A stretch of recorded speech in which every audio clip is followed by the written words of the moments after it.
America. Welcome to the Leslie Marshall Show. This is Mark Levine, proudly filling in for Leslie. I am Leslie's personal favorite, so she says, to fill in when she can't be here, and I'm always glad to be talking with you. Got the whole 3 hours tonight and a lot to talk about. I want to talk about the revolution on Wall Street. The revolution has begun. It's kind of exciting, isn't it, to finally see people out in the streets fighting the corporate powers, saying that we're just not going to take it anymore. It's really exciting. I'm going to talk in detail about that, what they're accomplishing, what, dare I say, we're accomplishing, and the message, because I think it's finally getting out. Now, it's little, it's late. We're going to talk about that too, but it's finally coming out. And then coming out later in the program, I've got a secret about Mitt Romney. That's right, something I'll bet you've never heard before unless you're one of the select people that has been brutally abused by people that Romney is very closely associated with. This is the secret that I think can blow open his campaign, and you heard it here first, folks. You heard it here first. It relates to a story I did about a month ago on how children all across America are being tortured and abused. I mean, this is serious stuff. This isn't, he's not paying his taxes.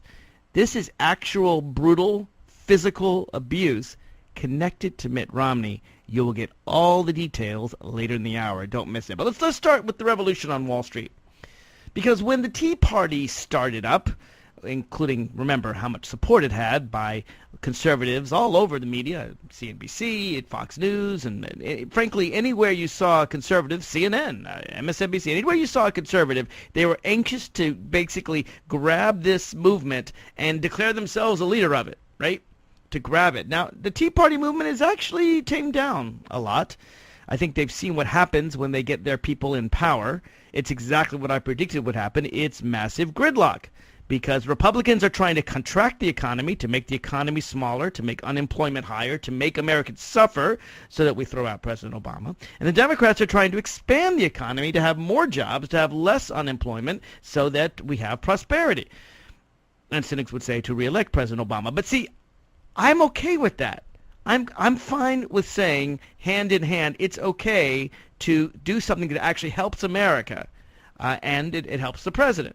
I'm not okay with Republicans who say that they will refuse to do anything that helps the economy if it helps the president. As Mitch McConnell once famously said, when asked what his priority was, jobs, the economy, or the deficits, or inflation, or health care, he said his first priority, higher than all other priorities, was making sure President Obama was a one-term president. Now, he said this early on in the president's term, as did, of course, that famous Republican leader, Rush Limbaugh, who said he wanted President Obama to fail. He wanted America to fail. He wanted the economy to fail. He wanted us all to suffer so that we get rid of President Obama. What's interesting about the Republican way of looking at politics is Democrats say we need Democrats in office so that we can make America a better place. Republicans say we need to make America suffer so that we get Republicans in office. It's a very interesting dynamic. And then they say, well, once we get Republicans in office, then we can do okay. And of course, that's certainly true with regard to spending, right? The Republicans spent more under George W. Bush, Republican Congress. The difference between Clinton's massive surpluses to Bush's massive deficits are the largest ever for any presidency from beginning to end. So they certainly spend a lot on wars and Halliburton and oil companies and pharmaceutical companies and lots of corporate welfare. I mean, that is what Republicans enjoy, including bank bailouts and things like that, whenever they're in power. It's only when the Democrats are in power they say, oh, we're against spending on things like Social Security and Medicare and affordable health care. We think, in fact, that people need to sacrifice their old age, sacrifice their health care, maybe not get that cancer treatment, maybe not get that operation they need. Maybe people need to just die a little bit more so that some multinational corporation gets rich. Now, of course, this is nothing new.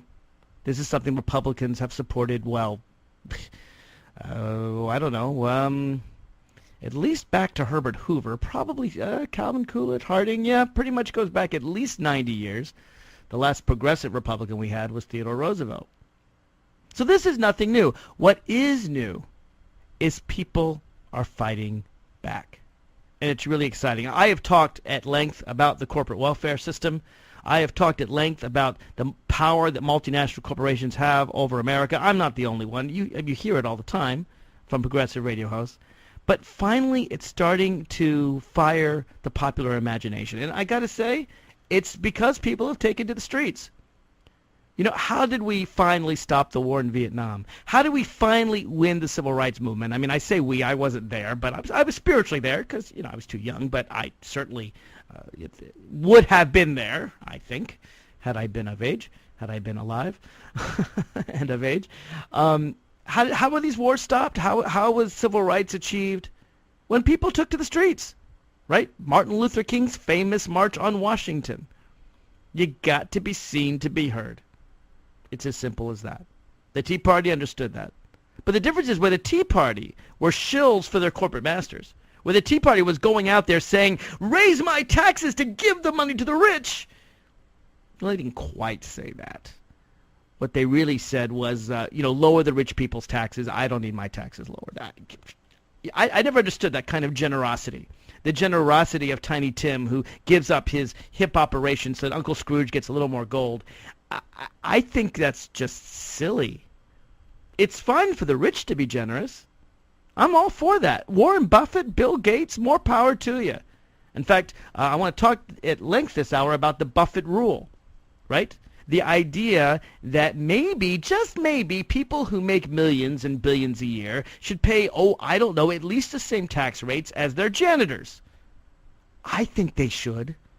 I don't even think that's controversial.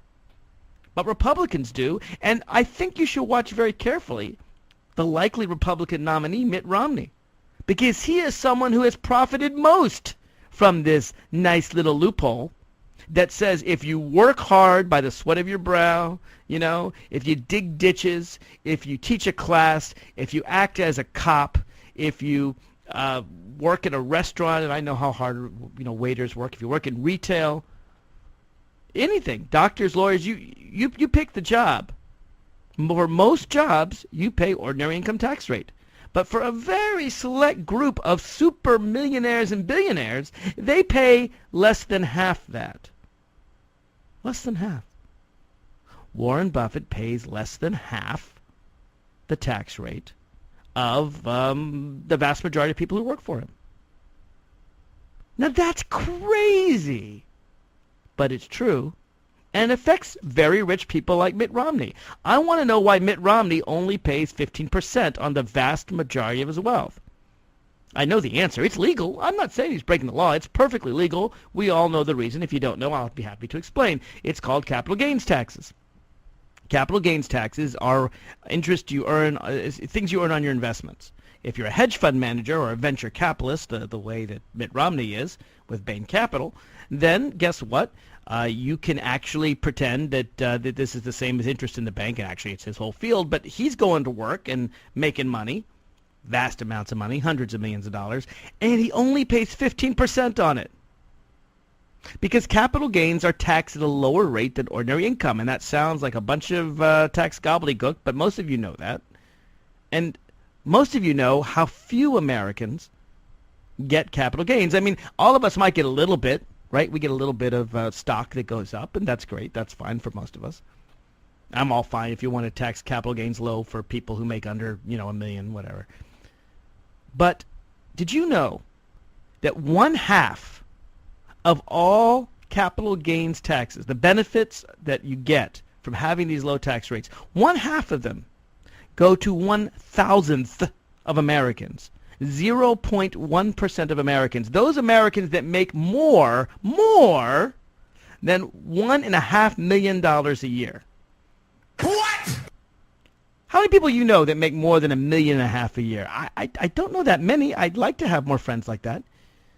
These aren't millionaires, right? A millionaire, you might say, is someone who has $1 million in assets. Well, there's quite a few millionaires in this country. No, these are people who earn $1.5 million, more than $1.5 million a year. They may earn $2 million, $10 million, $100 million.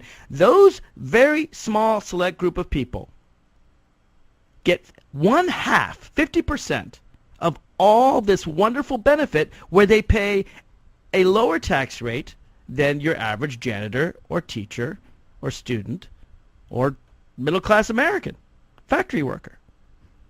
So the factory worker, right, who's toiling, if he's at a union job, only 40 hours a week. If he's not in a union job, it could be 60 hours a week, right? And working and having the stress, the hands. Frankly, today, a lot of those jobs have gone to China and India where people get $1 a day. Anyway, that guy is paying a higher percentage of his income, of his $50,000 he gets, right? He's paying 25% rate, 28% rate, whereas his boss's boss, the CEO of the company, the guy making $100 million in stock options, is paying 15%. And the irony is Republicans say they want a flat tax. They want to end the progressive income tax system, but they don't want the super, super wealthy to pay the same tax rate as the janitors, the teachers, the people, the farmers, the people working for them, you and me, ordinary folk. Well, you know, this kind of thing, it's wrapped up in complexities of tax codes. A lot of people don't understand it. But don't tell that to the people occupying Wall Street. They get it. They really do get it. I mean, you'll always find a few crazies in any movement. But the vast majority of them, have you seen them? They're very well spoken. They're very peaceful. They're not like those anarchists that, you know, throw rocks at Starbucks and when the World Trade Organization meets. I have no sympathy for them. No, they're making their point. They are ordinary students and union people and middle-class people who are out of a job through no fault of their own and are saying, hey, maybe, just maybe, the middle class should have a chance for once. Maybe, just maybe, all the money shouldn't go to the banks for once. Maybe, just maybe, the president and the Congress should be more concerned about, I don't know, the American people than a multinational corporation. Now, this is something that finally has legs, particularly against the likely nominee, Mitt Romney. Because Mitt Romney is a guy who believes, like all Republicans believe, that corporations are people. Even though I got my Constitution right in front of me, and nowhere in the Constitution does it ever say the word corporation, much less that corporations have constitutional rights. I have news for Republicans. Corporations aren't real. They're what's called a legal fiction. They're a creation of a document. You can't give birth to a corporation. I mean, you can give birth in a figurative sense, in a metaphorical sense. I wish I could spank a corporation and make it cry. You can't breastfeed a corporation, right? You can't hug a corporation. And as far as I'm concerned, you can't love a corporation. Now, maybe some people disagree with me on that. Maybe you can't love a corporation. My point is this. They are legal fictions, and therefore they can be regulated by the law. If they're created by the law, they can be regulated by the law. The idea that you can create this fiction that is unregulated, which is what the Supreme Court has held. You can create something magically and then put it beyond the law. That's crazy. It's against the Constitution. It is anti-American, and people are finally starting to get it. So I'm excited. The revolution has begun in a wonderful, wonderful symbolic place on Wall Street, even though most of those firms are uptown these days. And it's going across the country. They're in Boston. They're in Austin. They're in L.A. They're in Chicago. It reminds me, frankly, of those days when I was in college when they had those little apartheid shanties in the middle of college campuses. When you see people out there camping out, as with the Arab Spring, you can't fail to notice them. So keep up the power, folks. The revolution has begun. Give us a call, 888-653-7543. Let me know what you think, 888-653-7543. I'll be right back after this.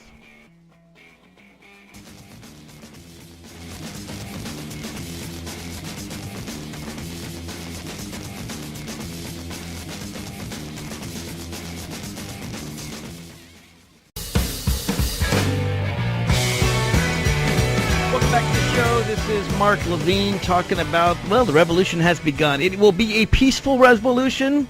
We won't kill anyone. We won't hurt anyone. We may just raise taxes back to the level they've been for the last 50 years rather than at their historic lows for people who make more than $1 million a year. Hallelujah. And you know what's interesting? A lot of millionaires are just okay with that. I'm not demonizing them. It's not just Warren Buffett and Bill Gates. There are lots of ordinary people making $2 million a year who say, you know what, tax me too. There's actually a Facebook page about rich people who want to be taxed more because they understand they don't want to see this country go down the tubes, and they also understand, if they're businessmen, that they're never going to get more demand for their products if the middle class continues to descend into poverty. So they actually make more money in the long run if they simply pay more of their fair share in taxes. Now, Dave in Kaiser, West Virginia, it sounds like you disagree. No, I wouldn't say I disagree. I mean, you had mentioned that the Tea Party, since it started, and believe me, I totally dislike the Tea Party movement, have done nothing but try and make things horrible for Democrats or Democrat policies or the president. But I've been seeing that the last 2 years of every president's term for the last 24 years. I'm only 48 years old, but it happens all the time. We have too many people in this country right now worried about the benefit of their party or the people who donate money to them in presidential years. So it sounds to me like you've got some sympathy for So I agree with you, but where I disagree, the Okay. number one problem is we need to worry about jobs. Right. And that's not the government creating jobs. We sold our soul to the devil. We probably had 3 Republican presidents, 2 Democrats. Something has to be done with trade treaties that we've been getting the short end on, whether it's NAFTA, Pacific Rim treaties with Central America, South America. It's got to stop. Well, Dave, I'll tell you something. This is one of the say, okay, we were wrong. This is one of the things I think that you'll see in the protests. That's an amorphous group, and I admit they've got various different slogans, but one of the main things that I think they're focusing on is globalization.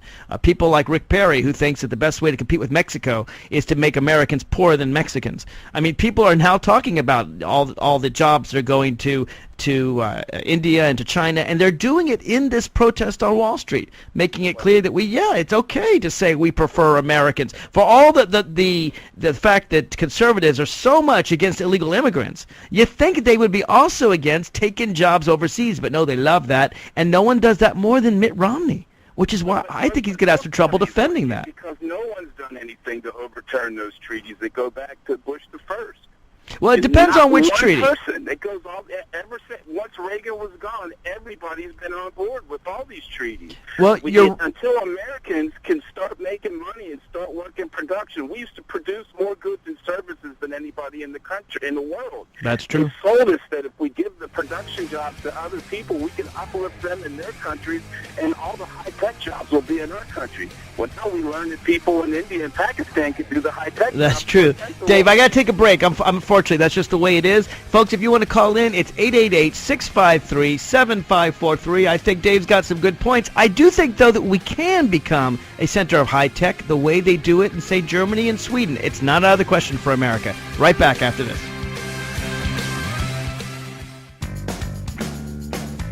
She says she's no good with words, but I'm worse. But started out a joke of a romantic stuck to my tongue.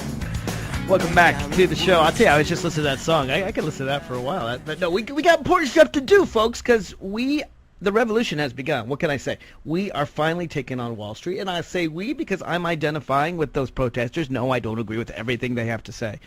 But the fight against the corporatization of America is beginning. And one of the things I find most fascinating, the media has focused on everybody but Mitt Romney, right? Everyone but the Republican frontrunner. Right, there was Michelle Bachmann's moment in the sun. Even Ron Paul. Well, they don't focus too much on Ron Paul. Herman Cain is actually getting some notice now. They went for Christie for a little while till he didn't come. They went. Sarah Palin's not running, and of course they spent a lot of time on Rick Perry until he self-destructed. But no one is really focusing on who this guy Mitt Romney is and what he's so proud of. Not just something he once did. What Mitt Romney is proud of is not being governor, one-term governor of Massachusetts. That's not what he's proud of. He's proud of running a venture capital firm that's very similar to multinational corporations all around the world. You know the ones that go in, buy a company that's working with American workers, fire all the workers, liquidate the properties, and then leave the shareholders with worthless shares while he profits big time. That's what capitalism's all about, they'll tell you. The irony is that, you'd think at least shareholders would want value for their shares. I mean, okay, so corporations, we know they mistreat workers. We know they mistreat the environment. We know they pollute the air. We know that they are going abroad and getting 12-year-olds in China to make their products because there you can pay 50 cents a day. We know all that. But at least you'd think they were bringing money home to the shareholders. No, not Mitt Romney. I'll give you an example. Mitt Romney's venture capital firm, Bain Capital, bought American Pad and Paper in 1992 for $5 million, fired hundreds of workers, paid creditors and vendors less than 50 cents on the dollar. Stockholders lost everything. They went bankrupt. But Romney and his investors got more than $100 million from the deal. So it's nice to know that somebody profited. Think about it. They buy a company for $5 million. Okay? The company's worth $5 million. They invest $5 million. They take control for $5 million. They make $100 million while hundreds of workers lose jobs and all the shareholders lose all their money. Way to go, Mitt Romney. Way to prove that you are a 20th century American businessman. You are Mr. Corporation. No wonder you think corporations are people. If your corporation was a person, I'd put it in jail. Unfortunately, I can't because you're just a legal fiction. But now that people are occupying Wall Street, I think we're starting to get it. Yeah, it's symbolic. Yeah, it's a little silly. Yeah, I remember when I was in college and they had those shanty towns to try to stop apartheid. And, you know, I certainly wanted to stop apartheid, but you'd think, oh, those kids, they're sleeping out in those tents, you know, it's tough. But they made a point. They were persistent. Sometimes you just got to take to the streets, and that's what folks are doing, and good for them. All right, Dave in Kaiser, West Virginia, has been holding for a while. I had to cut him off before because that's the nature of radio. I know he's got more to say. Go ahead, Dave. No, what I was talking about, though, was trade agreements, and both parties are guilty. These bad trade agreements we've had for 25 years selling our production workers, you know, down the road, if every time a foreign trade agreement comes up, both parties vote for them because both parties get money from them corporations that you're talking about. That's true. That's true. Although I would say globalization is a four-letter word, my friend. I'll tell you this. I would make one tiny distinction. You may not think it's a distinction worth making, but I'll make it. You can tell me if you disagree. The Republicans always vote for these deals. The Democrats are more split on these deals, and like even NAFTA. You know, they came away afterwards and say, well, we want environmental protection, we want labor protection. So I will agree both parties are bad. You don't have to sell me on that. I would tell you that the Democrats are less bad than the Republicans. That may be very cold comfort to you, but I think you'll agree with me that as bad as both parties are, one of them is worse. Well, I mean, that may be true, but it's pretty close. It's not overwhelming. We're talking about 45% to 55%, something like that, when the vote comes down. Yeah. 100% of Republicans vote for it, and Democrats are about half and half. And so I say support progressive Democrats. Well, that's very simple. I say support good people. And okay, unfortunately, that's fine. I don't like any of the candidates, including President Obama, and I'm not some whacked-out third-party guy either. I think what both parties keep trying to do is move as far right, the Tea Party, as possible, and then other groups in the Democratic Party move as far left as possible. They're both trying to reset the center of America, if you will. And the majority of us, we go to the vote, and we vote for the less of all evils. It's been a long time since we've had a candidate that Americans have truly liked. I'll tell you this. I do think Americans often vote for the lesser of two evils. That's true. But I disagree with you that while the Republicans are going right, the Democrats are going left. I would argue that while the Republicans are going right, the Democrats have been going right. President Obama has been going right. The Democrats have bent over backwards to compromise with the Republicans, and the Republicans still refuse to compromise. And only now, only in the last few months, has President Obama and the Democrats started to return to their progressive roots. And so I don't think it's true that both parties have moved in the extremes. I actually think that they both moved to the right. Well, we haven't had a slam dunk president since Ronald Reagan, whether you like his politics or not. No, Bill Clinton. I think Bill Clinton was a pretty successful president. And well, hang on, Dave. You don't think Bill Clinton was a successful president? You don't think Bill Clinton was a slam dunk successful president? I do. Who, Bill Clinton? Yeah. No, I think he started out well, but, you know, Bill Clinton, and this is the problem. You don't like NAFTA, that's why. Bill Clinton, I respect him because he came from nothing. He was an average guy just like me. Obama came from nothing. Top. So did President Obama. Right. But, the downside of that is you're going to owe somebody once you get there. And you're going to owe people with money, corporate money. Unfortunately, and not that's the nature of our system. So let's do this, person. Dave. Let's work together to change our system so that we don't have corporate money. If we had public financing of campaigns, we wouldn't have corporations own our political system. And that's something you can agree with, no matter if you don't like the politicians or not. You can agree that multinational corporations shouldn't be deciding our elections. And that's what most politicians get pimped. They won't admit it, but most of them do. I'm afraid they do. Some of them are like Joe Lieberman, or actually we have a very good Democratic senator from the state of West Virginia, Joe Manchin. I don't think either of those are beyond, with all due respect to both those Joes, I don't think either of them are beyond corporate contributions. About the only guy I know in the Senate that didn't take corporate contributions was Russ Feingold of Wisconsin. And unfortunately, he lost his race because he didn't have enough money.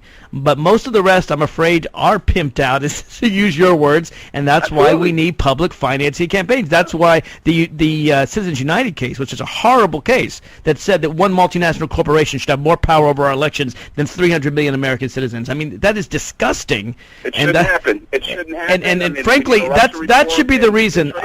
And that should be the reason. I appreciate you giving me so long to talk tonight, too, but something has to be done about it. Well, Dave, let me just say one last thing as you go. I'm not buying that we can't have production jobs. Some people just believe that we'll never build furniture, we'll never build textile mills again, we'll never build steel mills again. And as long as we have these bad trade agreements where, we buy everything from other people, we become a nation of consumers. I hear you. I mean, one of the things these trade agreements do, though, like, for example, I know that the South Korea agreement, which President Obama supports, okay, South Korea has a tremendous trade surplus with the United States. We have a tremendous trade deficit. What that means is we buy their Hyundais, and they don't buy our stuff. So some of these trade agreements actually reduce barriers. South Korea is not a poor country like India or China, and it's a country where you have consumers could actually buy American products. So I'm not against all trade deals. I just want to throw that out there. But you're absolutely right. We have to look at them carefully and make sure they protect American workers and the environment. I absolutely agree with you. Thanks for your call, Dave. I appreciate that very much. We got others on the line. We will get to Jeff and Michael after this. If you want to call, 888-653-7543. The revolution has begun on Wall Street. People fighting corporations. It's exciting, although I bet they got a bunch of killer robots. Don't you think they got killer robots? We'll be right back after this.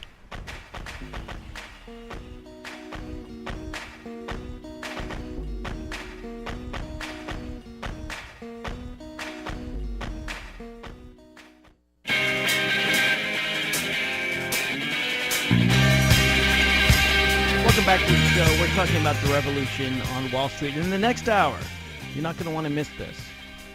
This is something that I think Mitt Romney's it's going to really hurt him, folks. It's going to really hurt him, and it's something that nobody's talking about. Mitt Romney is involved in torturing children. Now, that sounds crazy. Torturing children, that's something Al-Qaeda does. It actually also happens right here in the United States of America. And the people that do it have given millions of dollars to the Romney campaign. Will he disassociate himself from them? I'll give you the full story coming up in the next hour. You don't want to miss that. But before we get there, we're now talking about the revolution on Wall Street, the revolution that begins on Wall Street. I'm very proud of the people that are out there in the streets. What I like so much about it is that we bailed out the banks, right? Everyone knows we bailed out the banks. All right. Now, I actually agree with President Obama, and I hate saying this because it's a very unpopular thing, and I like to say popular things. I actually agree with President Obama that some bailout was necessary because the financial system was about to collapse. Now, wait, before you turn off your radio, I think it was done wrong. Now, you got to remember, more than two-thirds of it was done under George Bush. President Obama isn't responsible for that. In fact, his Treasury Secretary, Hank Paulson, Bush's Treasury Secretary, gave a 3-page bill to Congress giving the banks, almost $1 trillion. Actually more when you take into account all the Federal Reserve has done. But and Obama put some restrictions on them. We needed a lot more. Here's something. Here's the Mark Levine bailout bank bill. Here's your choice, banks. You want our money to save you? Here's what you got to do. You got to lower everybody's home loan 15%. How do you like that? Or we'll nationalize you. You're going bankrupt anyway. We'll just own you. The American government will own you. I have no problem with that. You're going bankrupt anyway. If we're going to save you, we get to own you. That's how the private capital works. That's how Mitt Romney works. Your company, right? If a company's going wrong and another company buys you, they get to own you. Why is it that we don't own the banks? We should own Wall Street. They should belong to us. We, the American people, bail them out. We own you, and we tell you, you can't have those high corporate salaries anymore. You got to give homeowners a break if they're underwater. Because I got to tell you, you want this economy to move again? Let people get out from under their heavy loans. Let them refinance, even though they're underwater. How about that? There are lots of ways we could have pushed these banks, but we didn't do it. And now it takes a mass movement in the streets to do it. Good for them. All right, got lots of callers. You may have to hang on to the next hour, but let's start with Jeff from Indianapolis, Indiana. Welcome to the show.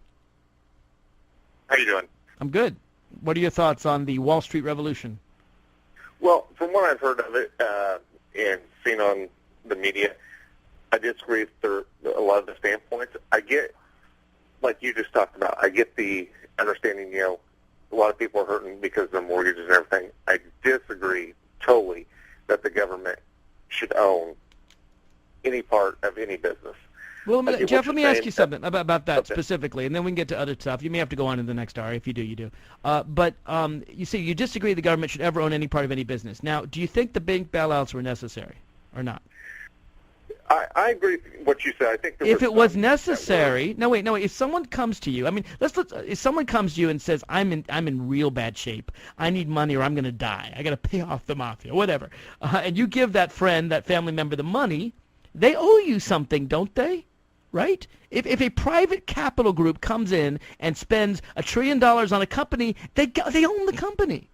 I'm not saying we should permanently own the banks. I certainly don't support that.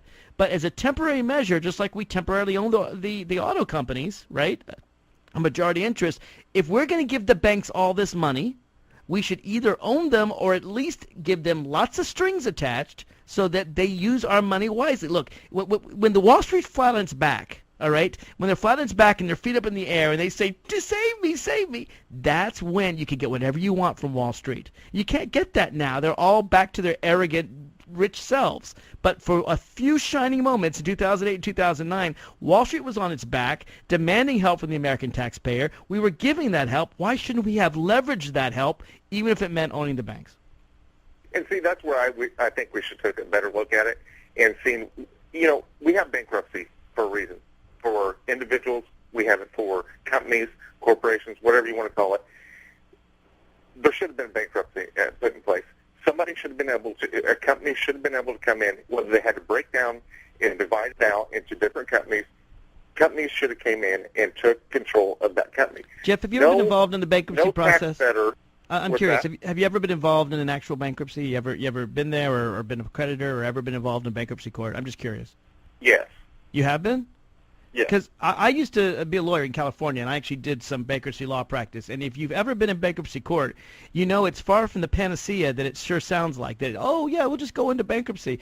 If you remember what was going on in 2008 when Lehman Brothers failed and was allowed to go into bankruptcy, right, what it ended up happening is that all the liquidity, all the money in the system ended. Banks wouldn't even loan to each other. They got so scared. No one would lend to anyone. Our credit market was about to collapse because of one company, Lehman Brothers, that was considered too big to fail, that wasn't even as big as Goldman Sachs or AIG or all those other companies that we came in to bail out.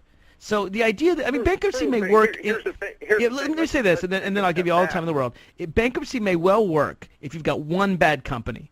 But when you have a bad system collapsing like dominoes, you can't declare all the big corporations in America bankrupt. It won't work. Go ahead. Right, and I agree with what you're saying. There was a couple companies that absolutely we had to do something with. I agree with that. And at that point, we had to bail them out fine. But when we started to get into the car dealerships and or the automakers and stuff like that, that's like the most successful bailout we've had. We got 1 million people that still have their jobs. The companies are making profits. They've already going to pay us back. GM and Ford, that was really successful. it was successful, but we paid it as a taxpayers. No, but we're going to make a profit. Yeah, we paid it, but as taxpayers, we're going to make a profit. They're going to pay back to the government more than they took from us.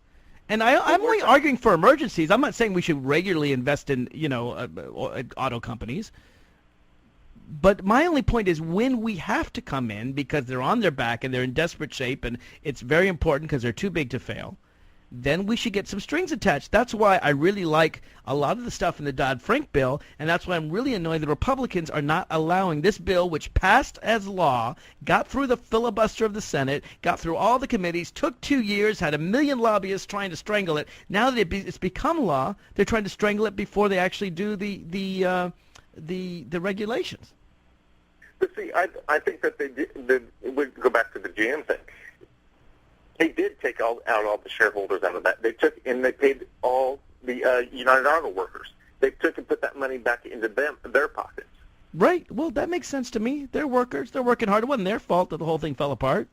Can't blame UAW for the economic collapse. But as a union, you've got to look at, okay, the company can only give out so much money before the company's just the whole employees own the company at that point? Then I happen to like employee share ownership plans, ESOPs. I think they do really well. I think when companies are owned by their employees, they often look out for their employees and protect jobs much more than people in India and China and so forth. I mean, I'm not against those. I don't see it because, like I said, I still think that, giving the shareholders who invested that money in there, not all the shareholders were bad. People, I didn't say they're bad people, but no. They just made some bad investments. I hear you. Hey. Exactly. See, so we're punishing one to suffice another. That's not right either. You see what I'm saying? Well, no. I think it's fine to take a shareholder who makes an investment. Most shareholders do not invest all their money in one place. I mean, if they do, they're really silly shareholders, right? Most shareholders invest in a number of companies. It's okay to say, you know what, they should have invested in this company. They're going to lose whatever they invested in company A. They still got 100 other companies. Rather than take a guy who's worked all his life in the auto business, building cars, who had nothing to do with the Wall Street collapse, and firing him, right? I mean, it seems to me if anyone's going to suffer, so what? So a shareholder loses a few bucks. I'm not as concerned about them. I don't know. I disagree with you to the point on that. But I wanted to touch base with you on what you were saying about Mitt Romney, and I'm not a Mitt Romney real quick. fan at all. Yeah. Like you was talking about, Mitt Romney buys up companies and hires in foreign workers. Right. I mean, we've got the same scenario going with Jeffrey Emmett. Oh, absolutely. I do not mean to suggest that Mitt Romney is unique by any stretch. No, this is going on all over America. The thing that I find interesting is this is the guy running for president. And I'll be the first to tell you that Obama should distance himself from Jeffrey Emmett. I wish he would. I wish he had a long time ago. So you're not going to get any support for that. But the point is at least Obama is a self-made man, and Mitt Romney is someone who makes money doing exactly the kind of the globalization that's ruining this country. I think when people focus on that, it's going to harm his campaign. Thank you very much for your call, Jeff. We got a bunch of people who are calling in. We will get to all of you after the break at the top of the hour, 888-653-7543. And then you don't want to miss, coming up the next hour, how Mitt Romney is involved with some of these abusive treatment centers. Right back after this.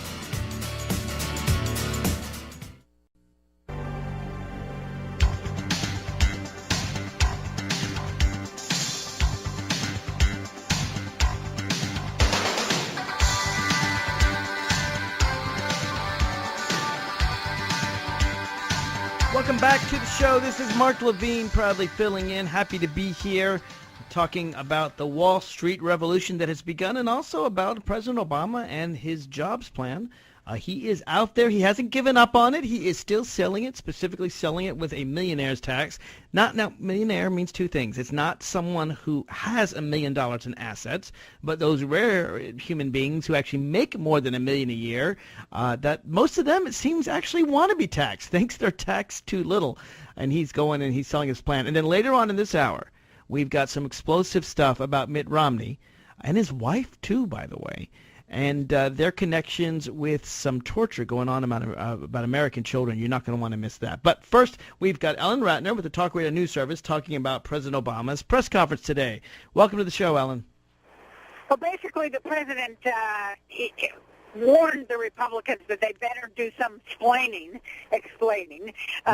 if they were continuing to oppose this jobs program. He said he did agree with the Republicans and with the Democrats in the Senate that $1 million would be okay. But basically he said, look, the American economy cannot do without this jobs program because without it, we were going to turn basically the way of Europe. And that, I mean, there's some other things he said. He also, and actually the vice president today talked about the fact that the Tea Party people and the Wall Street objectors have a lot in common in that nobody is very happy with the system, and the president said the same thing. Yeah, of course, the difference is the Tea Party people want all their money to go to the multinational corporations, and the Wall Street people want their money to come from the multinational corporations. So they're both mass protests of people who are unhappy, but I'm not sure they want the same result. Well, it's interesting. I mean, both the president and vice president really said that the American people are unhappy with the results in the feeling that the system is somehow unfair. So that's kind of interesting. One of the things that I find interesting in all of President Obama's push for the Jobs Act, and I'll be the first to say he should have done this 2 years ago or 1 year ago, so it's a little late, but I'm glad he's doing it, is that this has overwhelming support. The majority of the American people support the American Jobs Act, and recently the idea that you have to tax people who make more than $1 million a year to pay for it, I saw a poll that showed not just mass support among Democrats, not just mass support among independents, but 57% of Republicans supported it. Given this widespread support across all spectrums of the American public, is there any chance the Republicans are going to crack, or are they going to go to the election supporting something that even the majority of their party doesn't support?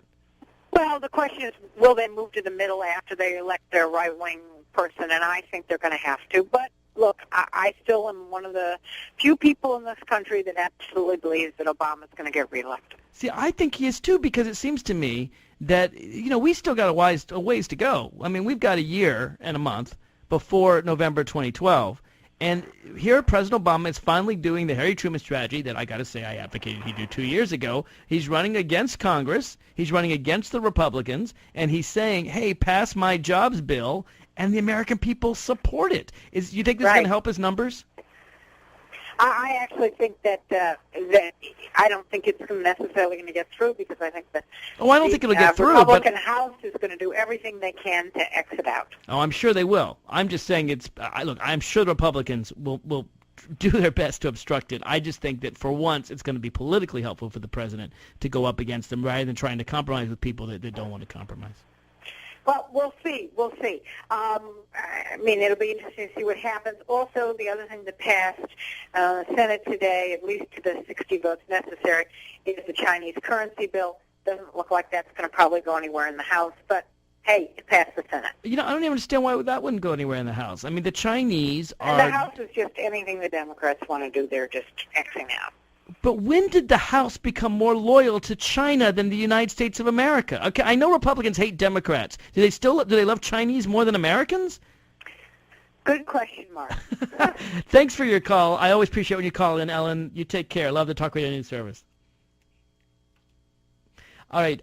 One thing, by the way, if you don't know about this Chinese currency bill, let me just make sure you understand what's going on here. So the Chinese, as you know, are one of our largest trading partners. They, of course, sell us all kinds of things, and they buy very little from us. And one of the reasons they buy very little from us is because their currency is too cheap, right? What it is they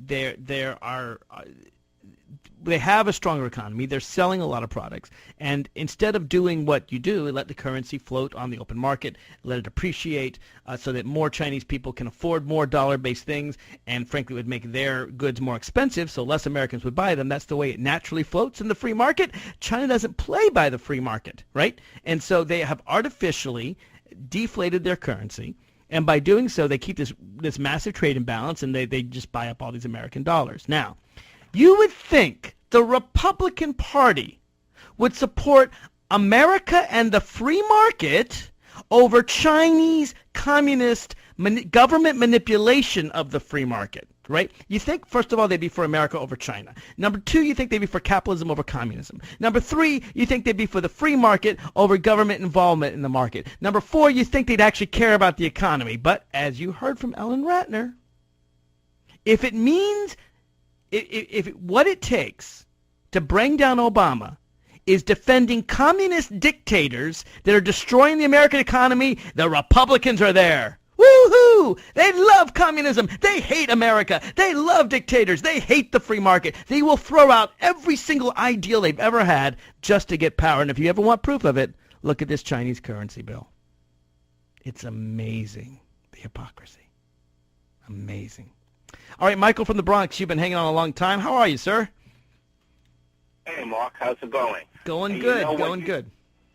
Well, first off, what you just laid out also shows the racism that is involved in the Republican Party as well. They're actually going to commit suicide and side with a communist country, or even siding with the enemy just to get rid of a black man that rightfully won the White House in a massive landslide. You know, Michael, I'll tell you this. I know there are Republicans that are racist. I know there are Tea Party people who are racist. There's no question about that. I don't think that's the primary reason they oppose Obama, though. I think they oppose him for the same reason they oppose Bill Clinton. And don't give me Toni Morrison said he's the first black president. I think they oppose him because he's a Democrat, because he's progressive, because he cares about the American worker, and because he harms corporate profits. There's some racists out there, but I actually think they would do it to any Democrat. I think they would do the same thing to Hillary Clinton had she won. I don't think it's a racist thing, honestly. Mark, yeah. I understand exactly what you're saying, and you're correct. But the only reason why I brought that up is because these Republicans put President Obama through the extra hell that they did not put President Bill Clinton through. And even Clinton himself said about the race card that's being played by the Republicans. Oh, they'll play it. No, don't get me wrong. They play the race card. They'll play any card they can. Right? With Bill Clinton, they accused him of killing Vince Foster. Remember that? They accused him of. They played the murder card. They'll play every single card they can. With Obama, they play Kenya. They play socialist. They play Muslim. They have different cards for Obama because he's black. But my point is they're going to play any and every unfair card they can. And so, they play the race card with Obama. I'm not denying it. But I'm saying that their goal is power. That is their goal. And it's not even to achieve racism. Racism is a means to their goal. It's not their ultimate goal. Their ultimate goal is power. Right. Now, in answering your question about Occupy Wall Street, I 100% support the protesters. These are people protesting to win back a government that is for the people, of the people, by the people. Right, not for the corporations. Not for the stinking corporations. Exactly. Hey, let me ask you this, Michael. You're in the Bronx. You ever gone down and seen the protesters? I mean, you're not that far away. I haven't gone down there yet because of my work schedule, but I will plan to go on a weekend and give them some support for us, will you? I can't go there myself. You're a lot closer than we are. Yes. Let me tell you what I don't appreciate. I don't appreciate these police officers engaging in abuse and the double standard. They're arresting and harassing and abusing these law-abiding peaceful protesters. To me, they're engaging, and they know who they are. They're engaging in their own political activism. They're probably right-wingers. They're probably pro-corporations. I mean, it's the corporations that are benefiting from the people's inconvenience and misfortunes. And they want to talk about law and order. Where the hell were they down in Washington, D.C. when Tea Parties were shoving, pushing, and spitting upon Democratic lawmakers, especially those of color? There was clear disorderly conduct there and assault. Where the hell were the cops there? I'll tell you this, Michael. The police have to keep order. They got to keep the streets, so people can pass through and all that. That's fine with that. But when they started resorting to pepper spray, that was way over the top. But let me give you the bright side of all this. The bright side of all of this is largely it was the police overreaction. The crazy guy with the pepper spray that Jon Stewart made fun of. Tony Baloney, I think was his name. Because he went too far, he drew a lot of attention to these protests. So as horrible as his conduct was, I think it backfired. I actually think it helped the movement. So in some weird way, I'm going to thank Tony Baloney for being such a jerk, because in doing so, he gave some power to a movement that needs our support. Thanks so much, Michael, for your call. I always appreciate when you call in. I really do. The phone number is 888-653-7543. We'll be right back after this.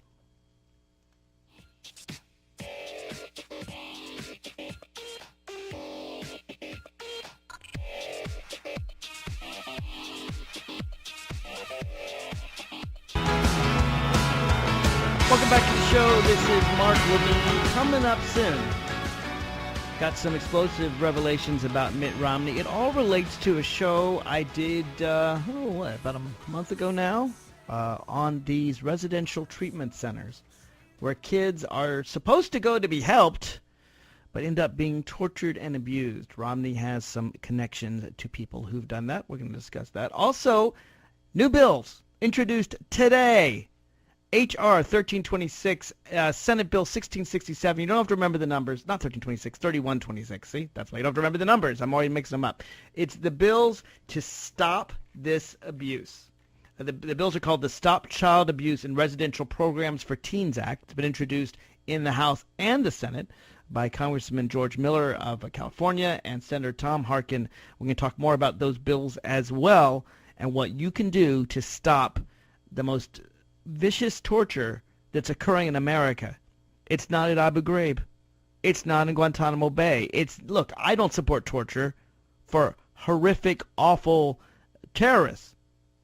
I certainly don't support them for innocent American teens, or even if the kids use a little marijuana.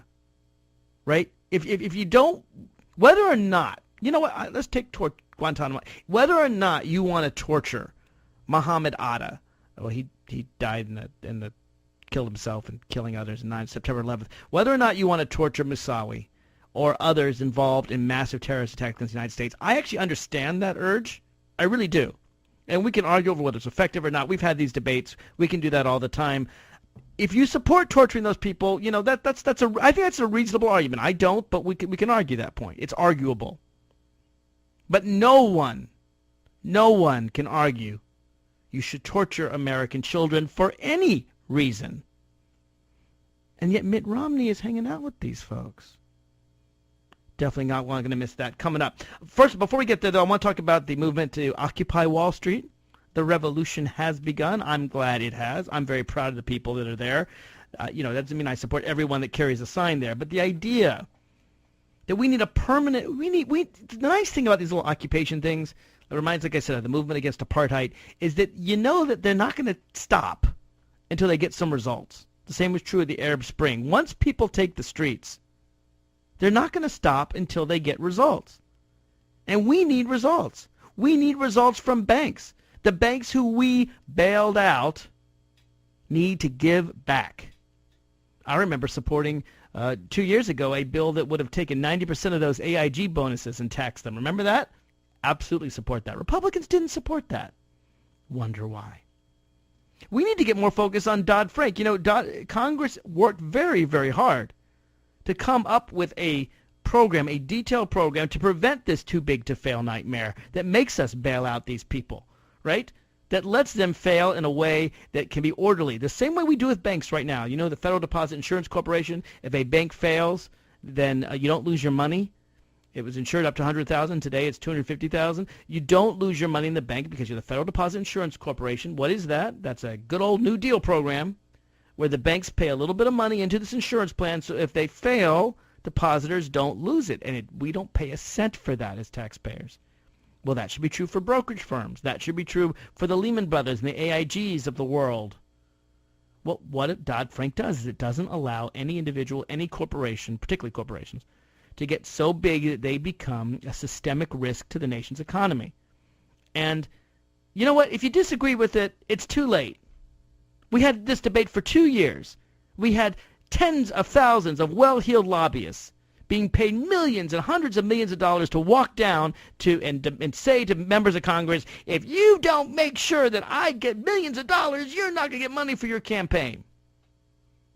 And they lost. And the good guys won. And Chris Dodd and Barney Frank got a strong bill to regulate Wall Street. And it became law. And now you just need some implementing regulations. And, well, you can't get those implementing regulations. The Republicans have said, for example, we're not going to confirm anybody, not just wonderful Elizabeth Warren, who I've got tremendous respect for, who's running for Senate in Massachusetts, who I hope one day runs for president. I think she's terrific, who helped design consumer protection. Not just her. We won't confirm anybody because we don't want Wall Street to be regulated. Because, let's not forget, that when we deregulated Wall Street in the 80s and the 90s and in the O's, it fell apart and we have the massive recession we're in now. Wait. Where's the logic there?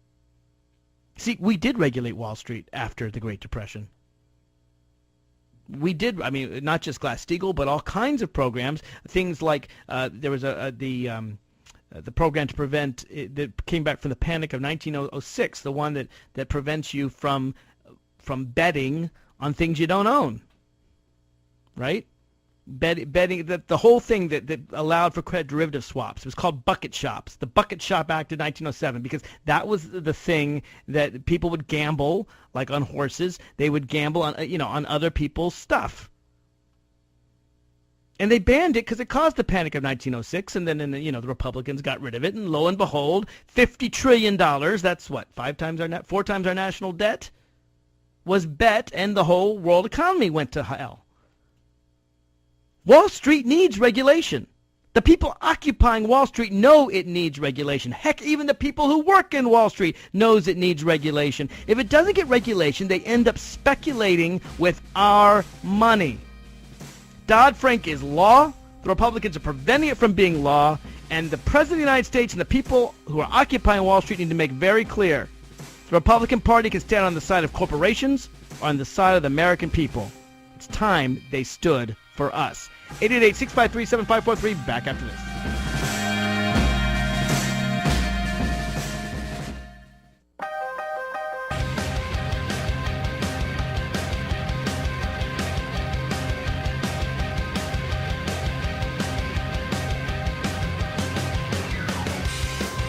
Welcome back to the show. This is Mark Levine, proud to be here talking about Wall Street, and then coming up soon talking about Mitt Romney. Something, a little skeleton in his closet that he wants to keep hidden and that I want to focus on, because I think this is the kind of thing that can bring this guy down. You're not going to want to miss that. Coming up in a bit, but we're going to finish on Wall Street first. Got Nancy on the line. Welcome to the show. Nancy, you there? Oh, I'm sorry. Oh, okay. Excuse me about that. All right, we're working to get her on the show. I also have Scott, who's called in as well. We'll get to both of you. Talking about Wall Street. One thing I do want to mention, though, it's interesting because we talked about the Citizens United case, and that is, we had a guy that call in. I think it was it Jeff, who said that he really didn't like the trade deals and things like that. He didn't know who he was going to vote for. If for no other reason than you want to get rid of the Citizens United case, you've got to vote for President Obama, because we have a Supreme Court that believes that multinational corporations run by the Chinese, should have more power to control our elections than the American people, and to do so in secret. We've got billions and billions of dollars being funneled into our campaigns by who knows where. Maybe it's the Chinese, the Saudi sheiks. I don't know who it is. Maybe it's Al-Qaeda. Who knows who it is? And Republicans insist that that money need not be disclosed, and that it's perfectly fine to have our elections financed by secret, shadowy billionaires. If you don't like Obama at all, but you want to get money out of politics, we need one more appointee on the Supreme Court, so that we can take our country back. Whatever you think about our political system, the idea that some shadowy foreign billionaire can control our elections, I mean, I have enough trouble with shadowy foreign billionaires controlling parts of our media. But the fact that they could funnel all this money in and not be disclosed who's giving the money out, and Mitt Romney's part of that. He's already, he believes that you should have all this secret money control. I mean, who's in charge?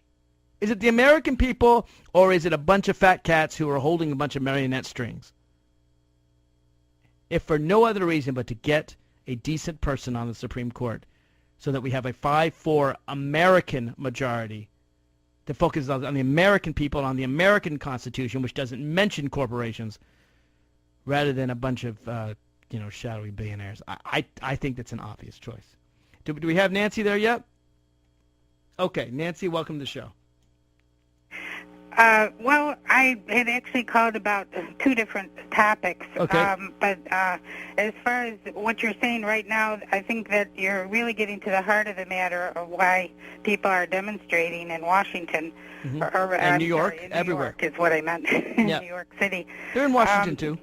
Go ahead. I think, basically what's going on is that the corporations, the multinational corporations, are controlling what goes on in Congress by paying off people in Congress. Absolutely. And they're getting their agenda carried out rather than the agenda of the people. The people are the ones who elected these people in Congress, and they're not listening to the people. Instead, they're listening to the major corporations, which are multinational and don't really care that much about what happens in the United States. They care more about their profit. That's all they care about, and they tell you they don't even care about their shareholders. They just care about the individual directors making off with millions of dollars, and this is what Mitt Romney did. That's why I think when people focus on him, who's left? Herman Cain? I don't know what he did. I mean, there'll be no one. It'll be a front runner because this is a guy who lives and dies by this corporate globalization sword, and if we have an election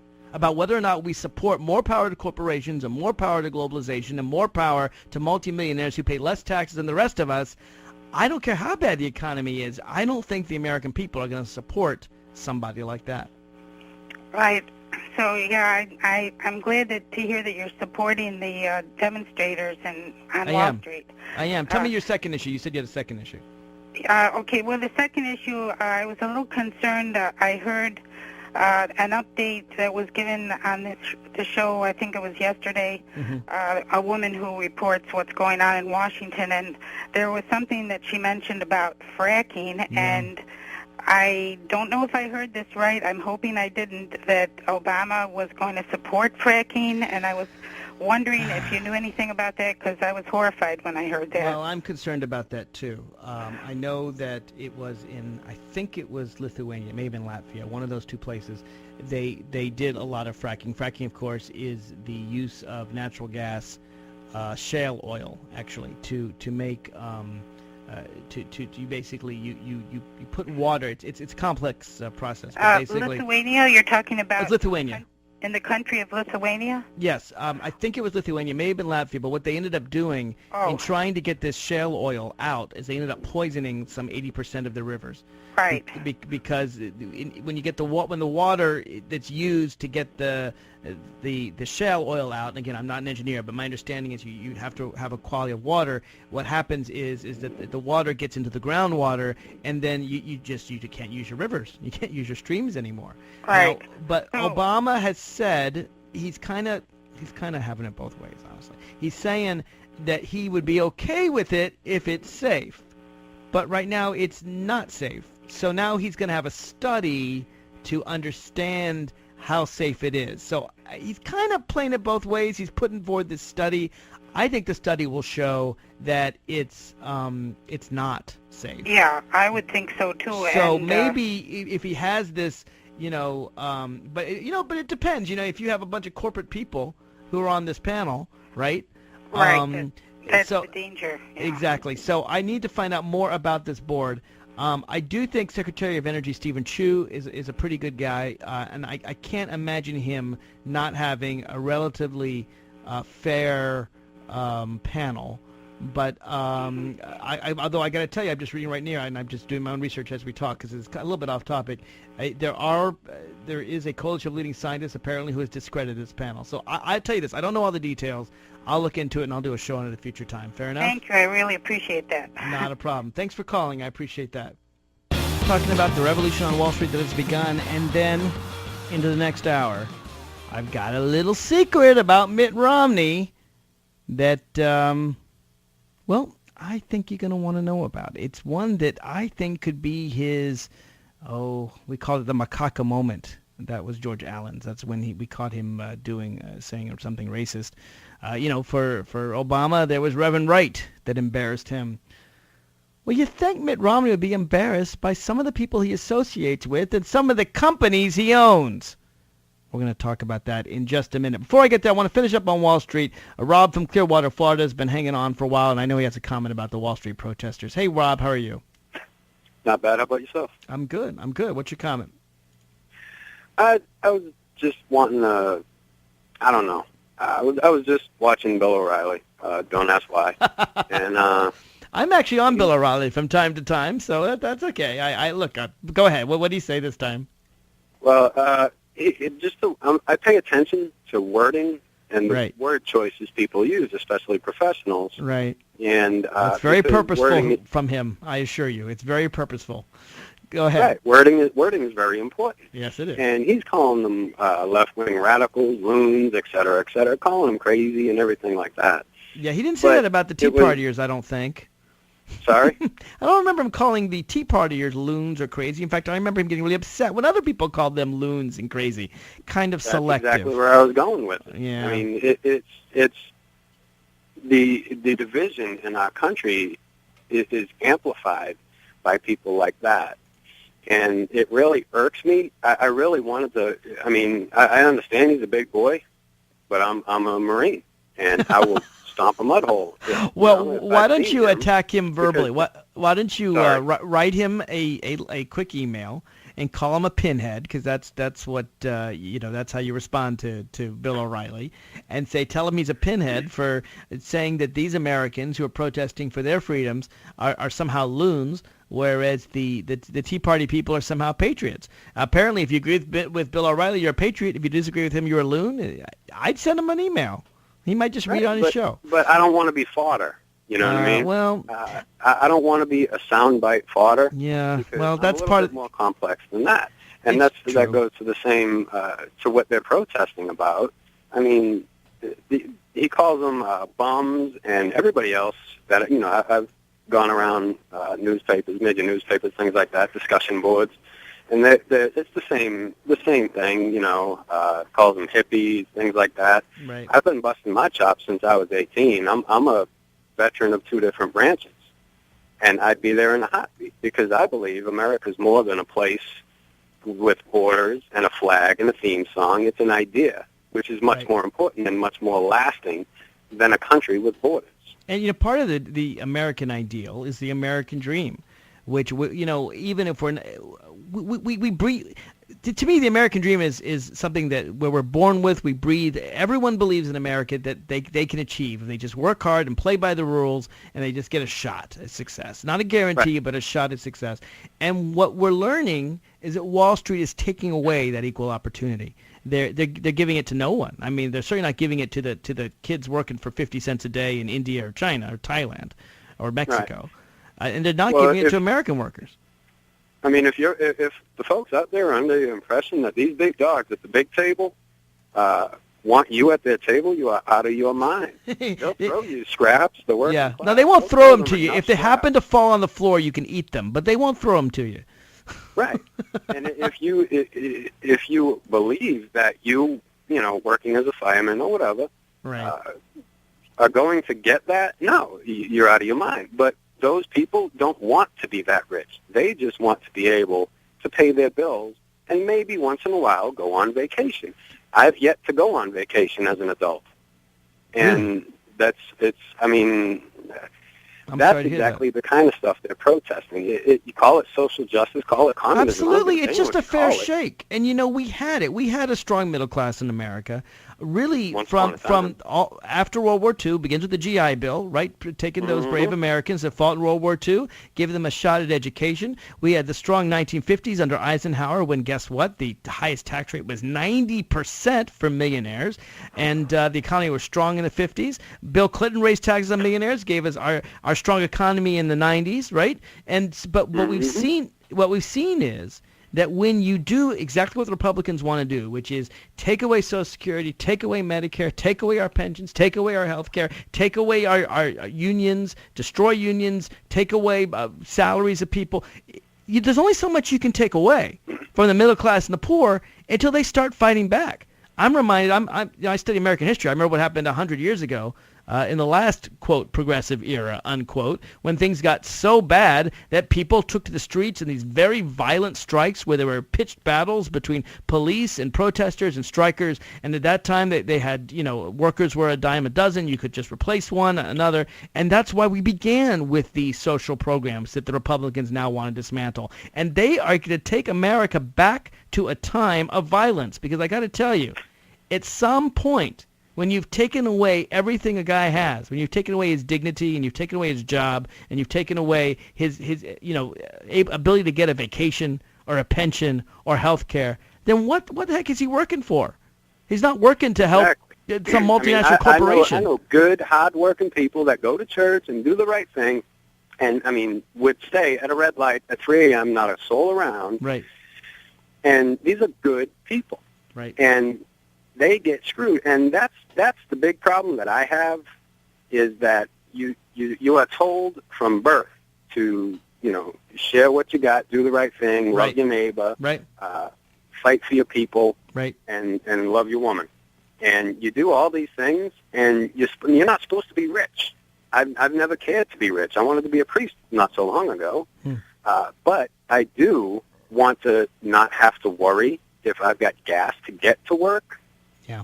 I work as a cook. The middle class, there used to be a middle class in America, right? Especially down here. You've got to literally be bilingual in order to cook in a restaurant. And that's fine. The Brazilians and Colombians and everybody else that I've worked with are the best people you could possibly meet. But everybody gets sidelined by these policies. The middle class is shrinking in America, and we are becoming like Mexico. I think one of the reasons why Rick Perry is very proud of Texas is because he's created more jobs below the minimum wage than any other state in the United States. And Texas has it. It's tied with Mississippi for having the highest percentage of jobs at minimum wage or below minimum wage. He's trying to compete with Mexico by treating American workers worse than the poor Mexicans who suffer under a very terrible regime there. And the Chinese and the Indians, he's trying to outpour them. We can mistreat American workers worse than the Mexicans and the Chinese and the Indians. And you know what? It's this race to the bottom. It's exactly what Mitt Romney does, right? Buy a company, make $100 million, fire all the workers, screw the shareholders, and come out doing very well while everyone else suffers. It's this kind of crony capitalism that is not a free market. All it is it's thievery is what it is. Hey, I really appreciate your call, Rob. I really do. When we come back, I'm going to give you some information that Mitt Romney would prefer that I don't, because he's connected through his avarice with some pretty brutal people. 888-653-7543, back at the top of the hour.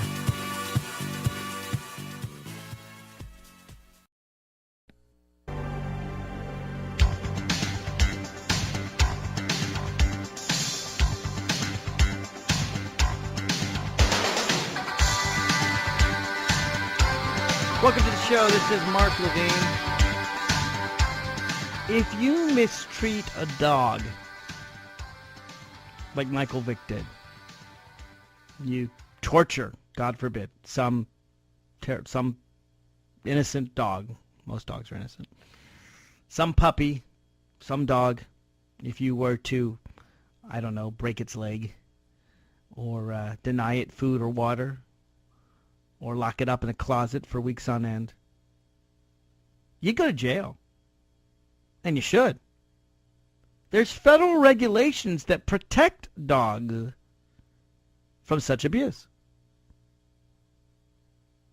But if you torture a child in America, break its bones, lock it up without food or water, deny the boy or the girl sleep for days on end, put the kid in solitary confinement for committing no crime, rape a young girl, restrain all legs and arms while another kid jumps up and down and break the kid's bones. Scare the kid, humiliate the kid so that they're afraid to speak out. If you do to a child, an American child, worse crimes than we committed at Abu Ghraib to terrorists, torture worse than waterboarding, guess what? There are fewer federal regulations to prevent you from torturing children than there are for torturing dogs. About a month ago, I did a show. Actually, I did two shows, two 3-hour shows. Actually, maybe 2-3 weeks ago. I hope you heard them. If not, they're on my website. Just go to marklevineradio.com. About these residential treatment programs all across the United States of America. I shouldn't call them residential treatment. Maybe I should just call them concentration camps, torture facilities. I don't know what the proper word is for a place where American children are routinely abused in ways where if they got to prison, they'd be lucky because prison would be a lot better. And what have these kids done? Sometimes they've talked back to their parents. Other times they've smoked marijuana. Other times they did nothing wrong at all, but their parents abused them and they wanted to get them out of the house. These centers are not only all across the United States and in Canada, but what they do is they tend to put them in out-of-the-way places, much like you might remember Jim Jones in Guyana. There's one in American Samoa, another in Jamaica, another one in Mexico, another one in Costa Rica, with these wonderful names like Paradise Cove, where kids are locked up without food or water for days, forced to without a bathroom, locked without access to a bathroom, so they have to soil their shorts. They treat these kids like animals. Oh, nope. I stand corrected. We treat animals better. As I said, there are laws protecting dogs. Now, there is a new law, a new bill, I should say, that's been introduced today that I want everyone listening to my voice to support. It was introduced by Congressman George Miller, a member of Congress from California, and Senator Tom Harkin, a senator from Iowa, also Kellen McCarthy, who's from New York. Wonderful, wonderful members of Congress. They introduced the law today. It's called the Stop Child Abuse in Residential Programs for Teens Act of 2011. It needs your support. This is a bill, by the way, that passed the House twice when the Democrats controlled the House. Actually got every vote of every single Democrat save one. Only one Democrat voted against this bill. Every other Democrat voted for the bill and got the vote of 40% of Republicans. So while the majority of Republicans voted against it, 40% voted for it. That's pretty good. Didn't pass the Senate. The Republicans filibustered it. And you have to ask why. Because whatever complaints you might have about Republicans, usually torturing children isn't one of them. If you think it has something to do with money, well, you're right. It turns out some of the most prominent Republican fundraisers in the country are involved in this despicable business. Frankly, I think the mafia has more honor than people like Robert Litchfield and Mel Sembler. At least the mafia has a code of conduct. At least when they kill someone or mistreat someone, it's, part of the code. It's rarely children. I can't see the Godfather beating up a child. Maybe so. But you know what the nice thing is about these programs? Not only do you get your kid tortured and abused, but you get to pay for that. I mean, why beat and abuse your child yourself when you can pay tens of thousands of dollars, sometimes hundreds of thousands of dollars, to have professionals beat and abuse your kids for you? But that's what happens. That's what's still happening. That's what happened 10, 20, 30, 40 years ago in a program called Straight Inc., run by Mel and Betty Sembler. Mel and Betty Sembler, they're wonderful Republican fundraisers. They raised millions of dollars for George Bush. In fact, Mel Sembler was appointed our ambassador to Italy, even though his camps were shut down by the Senate. They were so abusive. And he's still a co-chair of Mitt Romney's campaign, raising tons of money for him. Robert Litchfield of Utah raised $2.7 million for the Romney campaign. Do you think he's returned that money? I don't think so.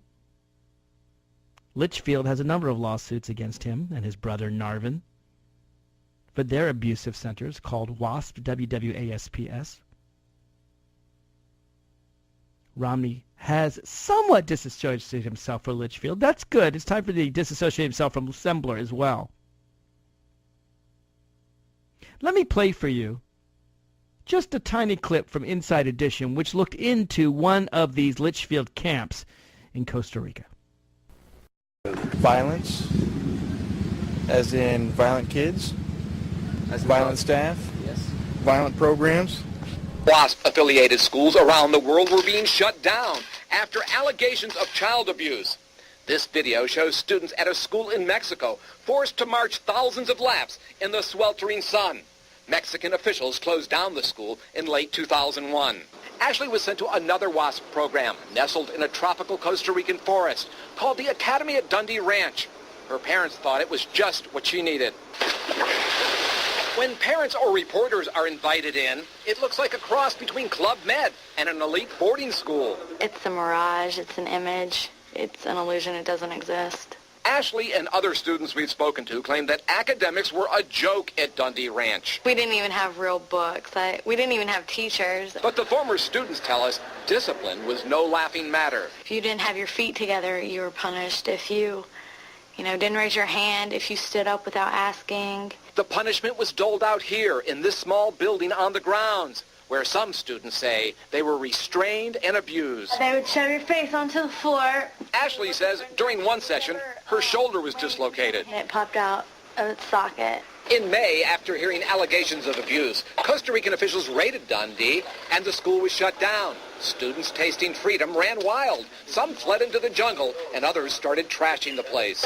This is scenes in Costa Rica. The school's controversial owner, Narvin Litchfield, was arrested. We haven't done anything here but try to run a school. But Costa Rican authorities allege the school abused children and held them against their will, and that some kids were even denied meals and medicine as a form of punishment. Well, if you don't believe these abuses happen, and happen regularly, and not just in this one place in Costa Rica, but in dozens of places all across the United States and all over the world, making big business for largely Republicans. Maybe that's why so many Republicans voted against a bill to regulate them. A fairly modest bill, by the way, to make sure that, you got to give food and water to kids. That seems pretty basic, don't you think? Let me tell you what the bills would do, by the way. Okay? They would require programs to provide children with adequate food, water, medical care, and rest. They prevent deceptive marketing practices like the ones that say that Paradise Cove is a paradise rather than a torture facility. They would require that programs inform parents of the staff members' qualifications, roles, responsibilities.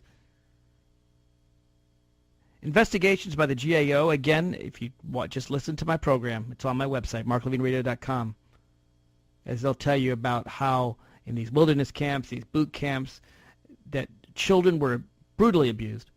Parents were misled. They didn't believe their own kids because their kids would tell them of the abuse, and the parents would think they were just trying to get out of some drug treatment program. This is not an isolated incident. I did 6 hours of this 2 weeks ago, and I want you to know I probably got 1/10 of the people who wanted to call in. The lines were full the entire 6 hours of people just wanted to tell their stories. I was in Strait and I was abused. I was in Elan and I was abused. I was in wilderness camp. I was in WASPs. I was in Samoa. And they all sound the same. brainwashing, humiliation, breaking of bones, sexual assault, denial of food and water. And two of the biggest people ever to do this, Mel Sembler and his wife Betty, and Robert Litchfield and his brother Narvin, big fundraisers for Mitt Romney. And now Mitt Romney's wife, Ann, says she wants to get into residential teen treatment too. Great! We've never had a first lady accused of torture before. But that's not the kicker. That's not the kicker.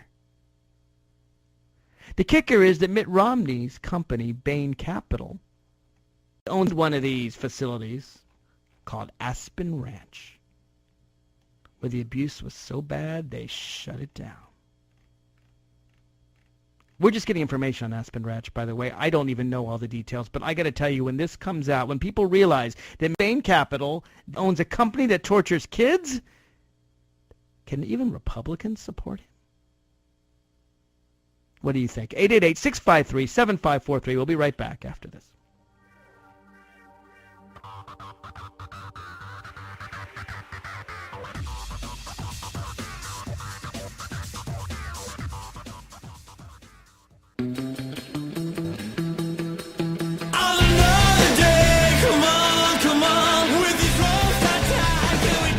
Welcome back to the show. This is Mark Levine giving you the inside scoop on Mitt Romney. Not many people are reporting this. I hope it gets wider attention, and it should. Teens being abused, children being abused throughout the country, run by people like Robert Litchfield and Mel Sembler, who are big supporters of Mitt Romney. He's distanced himself from Litchfield. I don't know if he's returned the $2.7 million. He hasn't distanced himself from Mel Sembler, who ran the granddaddy of it all, Straight Inc. I've done 6 hours of shows on this. You can find them on my website, marklevineradio.com. But Bain Capital still owns this Aspen company. It's the Aspen Education Group, it's called. And I'm sorry, it wasn't all shut down. I apologize. It was shut down in Oregon. And they announced in March that they were closing down several others. But they haven't all been shut down, I don't think. I think there's still some of them open. You want to know why they shut that down in Oregon? Well, let me give you an example. Because a 16-year-old died on a hike. Why would a 16-year-old die on a hike? An athletic youngster? Well, he's in one of these wilderness camps. What they do in these wilderness camps, by the way, is they put you on forced marches for miles on end, carrying 35-pound weights on your back. One girl complained, said she was thirsty. So they made her chew on a piece of wood for hours. She got splinters in her tongue. Anyway, Sergei Blaschishin, I hope I don't mangle his name, 16-year-old boy from Portland, was at the Sage Walk Wilderness Camp, part of this Aspen Education Group, 16-year-old. He just passed a sports physical, seemed to be in good condition. But, you know, he wasn't allowed to eat that much before he went hiking in 85 and 90-degree heat. He was given just 2 cups of granola or oatmeal because that's all anybody got. After an hour into the hike, he had heat exhaustion, heat stroke. No one on the staff actually questioned if he had a problem. And he was wearing a 40 to 50-pound pack on his back. An hour later, he vomited. 30 minutes later, he stopped breathing. Based on interviews with staff members detailing prior hikes, they said, quote, Sage Walk may have taken children to the precipice of disaster and been lucky. On Friday, August 28, 2009, this luck ran out, unquote. The kid is dead. 16-year-old. Dead. And what did he do? What did he do wrong? Did he kill somebody? No. He had a little trouble. A little trouble with his parents. He dropped out of school. Usually dropping out of school is not a reason to execute someone.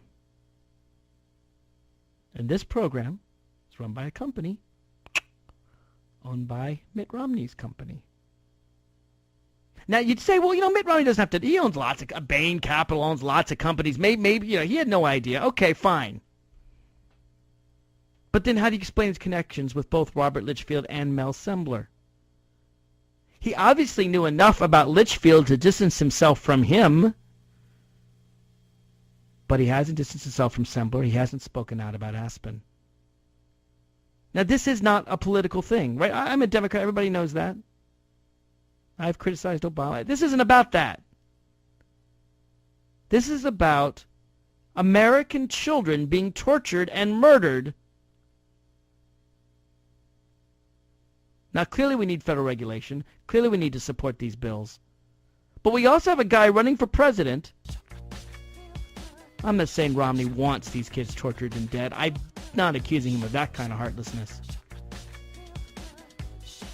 But don't you think he should know what's going on? 888-653-7543. I'll take your calls right when I get back.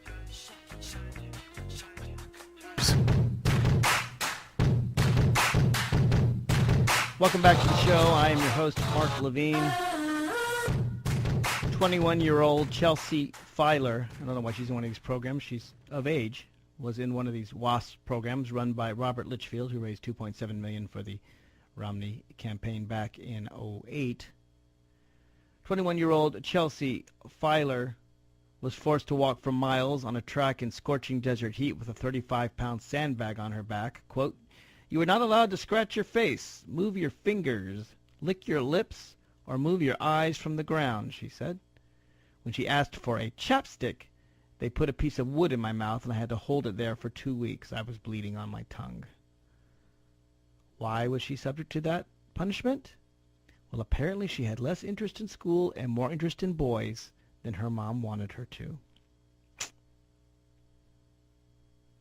I'm all for getting kids to study. But I don't think that's the way to do it. Do you think Mitt Romney is going to distance himself from these people that gave millions of dollars to his campaign and been raising money? He distanced himself from Robert Litchfield, but not from Mel Sembler. Do you think he's going to ask Bain Capital to quickly sell the Aspen Education Group that just led to this 16-year-old kid dying in Oregon? Do you think the mainstream media will actually follow this story? I think everyone listening to my voice can help. Ask the mainstream media to ask Romney a question about these abusive treatment centers. He needs to be held accountable. He needs to, at the very least, distance himself from these people, condemn what they've done, and return the money. At the least. George, line 4, Ellisburg, Maryland. Welcome to the show. Yeah, it's a very good show. Thank you. Show. Appreciate it. I reflect that a lot of people who are born wealthy, like Mitt Romney, have little ability for self-reflection. They think of their self-worth in terms of money, and their reflection and conscience is sad by the fact that they can gain more money and become more and more successful in their own minds. I think Mitt Romney's worth around $240 million right now. Sounds about right.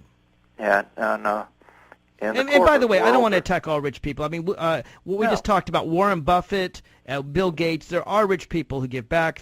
Franklin Roosevelt was very rich. John F. Kennedy was very rich. But clearly with a guy like Mitt Romney, right, if it makes money, who cares if you torture a few American kids? And there's other corporate people like the famous Chainsaw Al Dunlap, who made a fortune by shutting companies down and laying people off. Yeah. And in a lot of ways, Bain Capital has an outstanding record of frying American jobs and selling property off. The irony is that with all this, these Wall Street protests, the thing that Americans are most mad at, I don't think they realize that's what Mitt Romney's done. That's who he is. He is Mr. Globalization. He is Mr. Fire American Jobs. He wants to create jobs. This guy has fired more people than he's ever given jobs to. That's what he does. And of course, I And I want to, and this torturing the children thing, that's beyond the pale. I mean, firing American workers is horrible. It's part of what created our terrible economy. It's exactly, in the wrong direction. But this story, I hope, gets some legs, and I hope people will follow up on it and ask Mitt Romney to disassociate himself from these people that have raised so much money for him. Thanks for your call, George. I need to move on because I got a bunch of other callers. Let's go to Moses, line 5 in St. Anne, Illinois. Hello, Moses. How you doing? I want to thank you for bringing this to light. Sure. I am so appalled that people like him are running to be the president of the United States that have no, I don't even know what you want to call it, no soul. I call these kind of people in the Republican Party SDs, Satan's disciples. And I start listening to what you're talking about, and if this guy isn't a Satan's disciple, I don't know what else is. How can you torture children of this country? And matter of fact, how can you take children who are U.S. citizens out of this country to other countries? There's got to be a law against doing that. I tell you how it happens. And again, Moses, if you want more information on this, I've done 2 full shows on it. Go to my website, marklevineradio.com. Look up the shows in September about torture of American teens. They'll make your hair stand on end. I'll tell you how they do it. They get the parents involved. We have a weird law in this country, which is one of the things, by the way, that Hillary Clinton tried to fight with the Children's Education Fund and Marian Wright Edelman. But we have this weird law that for some places, in some states, children are basically their parents' property to dispose of as they wish, like masters used to treat their slaves.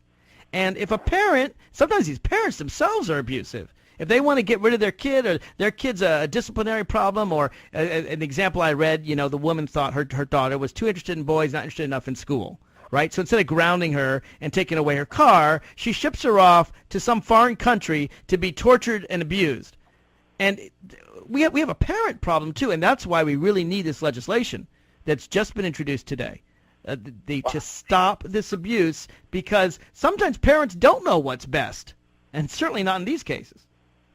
Well, I think that if they do that for that personal reason, the parents should be in jail, too. I think these people all belong in jail. Let them get a little taste of what it's like to have someone be the master over them for a while, and maybe that change their opinion about how they treat other people, especially children. I hear you, Moses.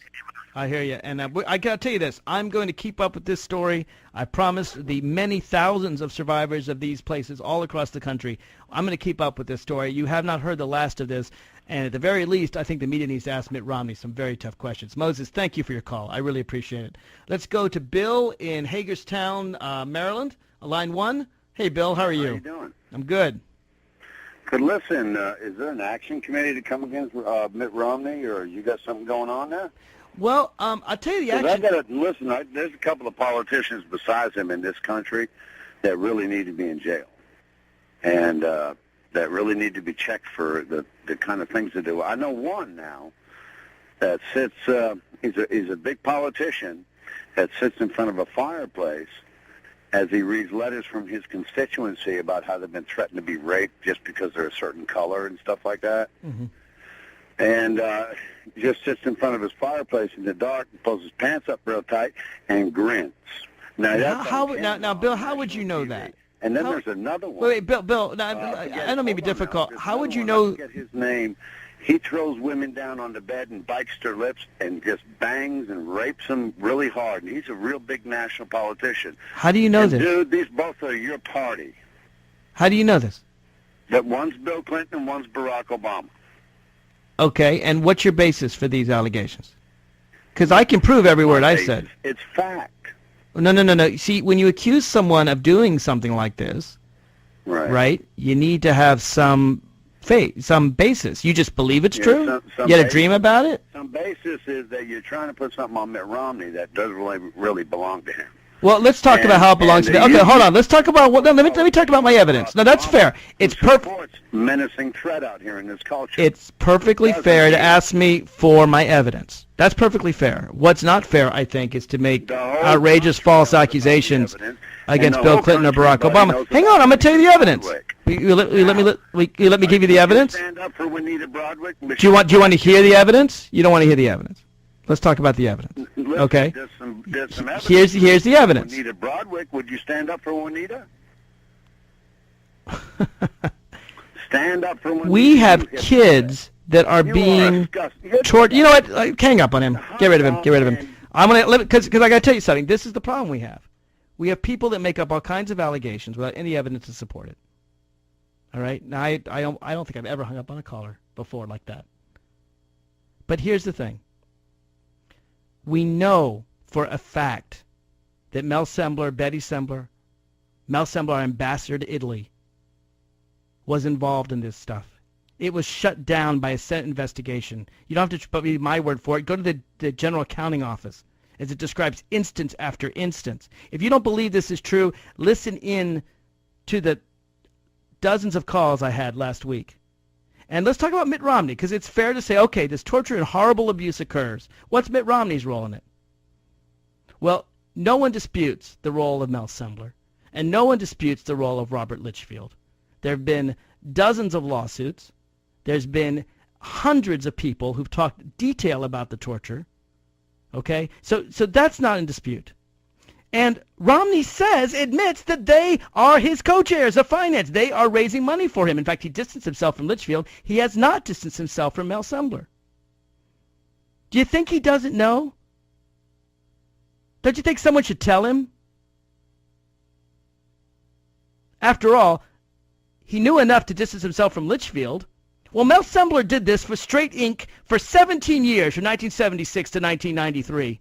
Tortured thousands of American children. Brutally beaten, abused, sexually abused. Locked up. Denied food, water. There are thousands of people. 1, 2, 10 could make up a story, not thousands. And he's the co-chair of finance co-chair because he raises a lot of money for Mitt Romney. And it's not just that. Bain Capital owns this Aspen group that does this kind of stuff. And now his wife, Ann, has said the other day that she wants to get involved in residential treatment centers too. Now, do I think Mitt Romney is personally torturing kids? No. But I think he should know what's going on. And if he doesn't know, he's purposely averting his eyes. Because Mel Sembler's bringing him a lot of money.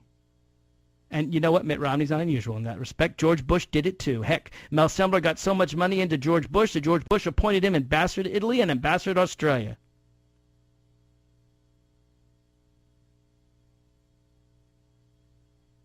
I'm not saying Romney can't disavow this and move on. I think he can.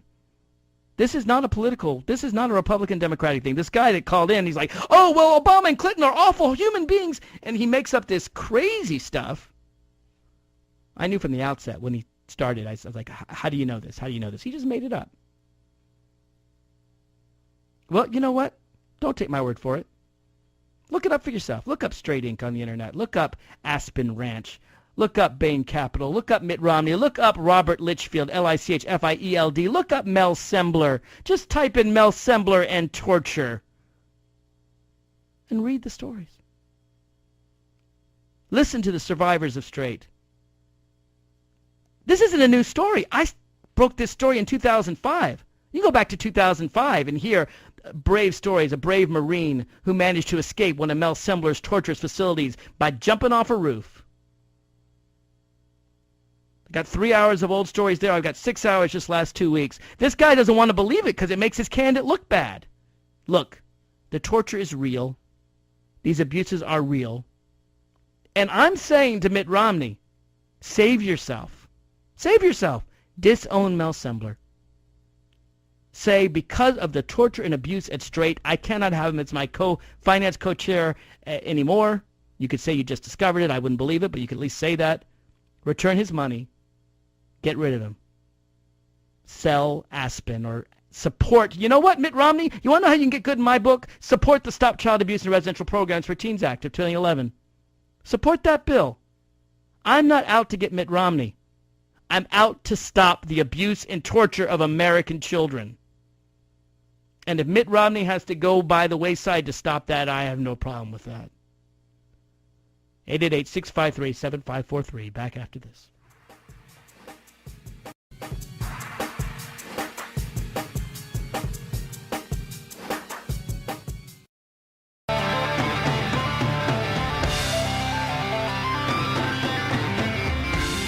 Welcome back to the show. This is Mark Levine. So we've detailed the abuse that goes on in these places. But the question is, okay, how do we hold Mitt Romney responsible? Because, I don't think he personally tortured these kids. I've already told you about his making all this money from Mel Sembler, who ran these places. I mean, he ran the Granddaddy. He ran the Straight Inc., the people who started all this stuff. I guess there were some older models, the Seed program before. That's all in my earlier shows. But Bain Capital, that's Romney's company that he's very proud of. In 2006, acquired Aspen Education Group for $300 million, is according to their own page. And since November, it's been a division of Bain Capital CRC Health Group. Now, Aspen Education Group, apparently they're shutting down. It's unclear whether they're going to shut down. They were supposed to shut down in July 2011. That's pretty convenient. I ask you if you want more detail about this to go to www.heal-online.org, HEAL-ONLINE.org. I'll put it on my website, so in case you missed that, or marklevineradio.com. As they go through and tell you about some of the people at the Aspen Ranch. They give you the names. They tell you what they've done. They give you all the details. And I would ask, by the way, if anyone has more information about this, I want to hear about it. I don't plan to let this go. But these programs are all across the country. I've talked a lot about these programs. All right, J.D. from Chicago, line 2. How are you, sir? Well, thank you for taking my call. Yes. I was originally going to just talk about the fact that if he can sell all these companies off and put families out of work and no food on the table, why would we expect him to do any better for a kid? But you got me into this, and I want to let you know that I was an abused kid and put into some of those circumstances. Thank God I survived it. But there is more of that goes on that you don't know underground.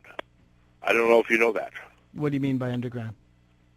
Well, they actually have, they're not covens, but there's actually communities that house kids within a structured environment and basically treat them like prisoners. They stand at attention with their forehead and their nose up against the wall in the corner, on one leg or on their toes, or kneel. They make them kneel in rice, hard rice, not soft rice.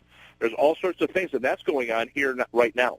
JD, I actually am. Let me say this. I am aware of this. I thank you for telling me about it. What you probably don't know is that I've already done several shows on this. If you go back to my website, take a look, marklevineradio.com. Go back to mid-September. You'll see I did 2 3-hour shows detailing these programs across the country. I think I was the first radio show to bring this up back in 2005. So I feel for you. I feel for all the survivors, and I hope that to actually get, not just to talk about what Mitt Romney's done, but actually to get some support for this bill to stop this abuse. The bill sponsored by Congressman Miller and Senator Harkin. That's S-1667 in the Senate and H.R. 3126 to stop abuse in child abuse in residential teen centers. So, do you have any airplay here in Chicago or anything that people like myself can listen to? Because, well, I host Leslie Marshall's show quite frequently. I'll be on next week. This is the first time I've heard this subject on Les. Yeah, well, you didn't hear me back in September, but I'll tell you, if you're interested, go to my website. You can find the shows, and actually it links back to the 05 shows, because when I first learned about this, it was about Mel Sembler, who was an ambassador to Italy, and I was talking about him as a Bush crony, and now I find out that he has these connections to Mitt Romney. So take a look there. There's lots of support groups on Facebook. I've joined practically all of them. I've been talking with the thousands of people who've been just like you, who've been tortured and abused. Some are newly out of the programs and are young adults. Some of them, it happened to them 30, 40 years ago. But they've all band together. There's Straight Inc. survivors. There's WASP survivors. There's Elon survivors. There's just this general group like Restoring Dignity or Reddit Troubled Teens. Check it all out, because there is definitely support.